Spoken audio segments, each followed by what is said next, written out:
जो आपदाएं कल आई हैं, फुल हवा का तेज झोंका आया था, पत्थर गिरे थे, ओले गिरे थे, जिसमें खड्डा थाना क्षेत्र के अंतर्गत एक व्यक्ति की मौत हुई है, पटरौना कस्या की तरफ एक व्यक्ति की मौत हुई है। केले की फसल की काफी जनहानि का नुकसान हुआ है, लोगों के मकान काफी क्षतिग्रस्त हुए हैं, क्या कहना है? देखिए, जो कल जो एकदम से आंधी और तूफान जो है वो एक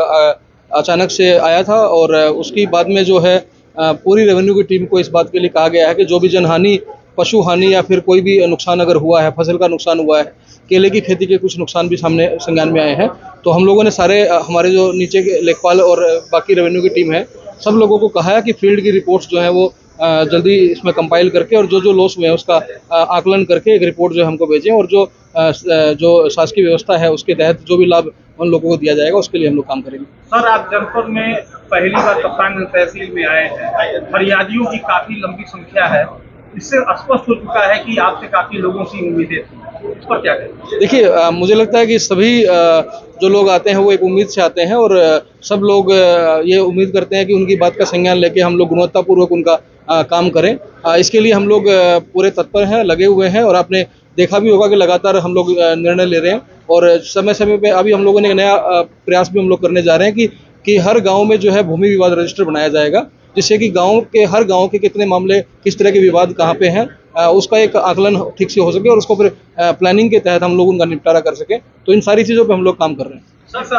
तहसील में समस्याएं किस तरह की आ रही है जनपद में, जैसे लेकर के 2-3 तहसील आपने किया? देखिए, अब किसी भी तहसील दिवस में आप देखेंगे जनरली जो संख्या रहती है वो 200 से 250 के आसपास कम से कम रहती है।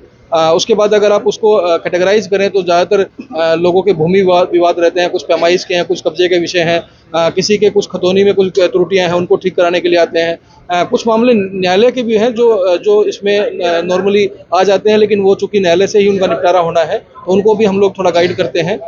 इसके अलावा कुछ 1-2 मामले जो मांग है वो आवास या राशन कार्ड के इस तरह के मामले भी आते हैं, और विद्युत विभाग से भी 1-2 मामले संज्ञान में आते हैं। सर, स्पष्टीकरण किसी अधिकारी से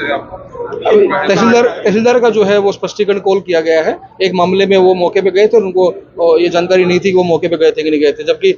शिकायतकर्ता का कहना था कि तहसीलदार जो है स्वयं मौके पे गए थे, तो इसी बात के लिए उनका स्पष्टीकरण कॉल किया गया। सर, तहसीलों में और चकबंदी विभाग में फाइलें काफी लंबित प्रकरण अभी तक निस्तारण नहीं। देखिए, सारी चीज़ों का हम लोग धीरे धीरे संज्ञान ले रहे हैं, और आपको बहुत त्वरित और इफेक्टिव कार्रवाई देखने को मिलेगी। सर, एक आखिरी सवाल, इको टूरिज्म को देखते हुए यहाँ पर 103 एकड़ में फैला एक मणिताल है यहाँ। जी, मुझे पता लगा था इसके बारे में, मुझे जानकारी मिली थी कि मणिताल के नाम से यहाँ पे उसको मनियाताल भी लोग बोलते हैं कहीं, तो वो संज्ञान में आया है, उसको कैसे हम लोग डेवलप कर सकते हैं इसके ऊपर हम लोग विचार कर रहे हैं।